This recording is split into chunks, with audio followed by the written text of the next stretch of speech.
اس درس کے اندر جو پچھلے ہم نے عرض کیا تھا، یہ فقیر صرف اور صرف امت مسلمہ کی وہ رہنمائی کرنا چاہتا ہے روحانی لحاظ سے، جو روحانیت ہم نے چھوڑ کے مادیت پہ خود کو اپنے آپ کو غالب کر لیا۔ چند سیکولر طاقتیں بیٹھ کر،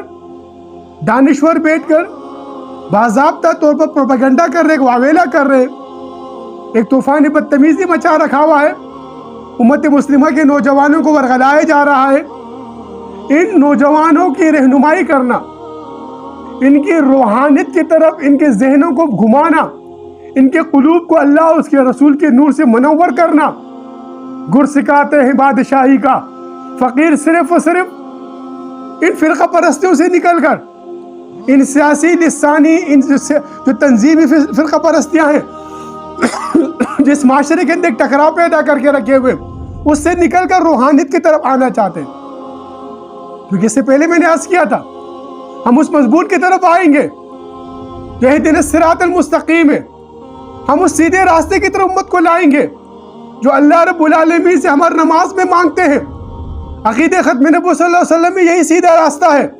حضور نبی کریم صلی اللہ علیہ وسلم کی محبت ہی سیدھا راستہ ہے،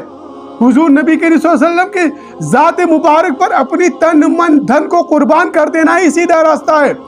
اپنے ماں باپ سے زیادہ اگر آپ پر حضور کی محبت اور شفقت حاوی نہیں ہے تو پھر آپ سمجھیے آپ ٹیڑھے بنگے راستوں پر ہیں۔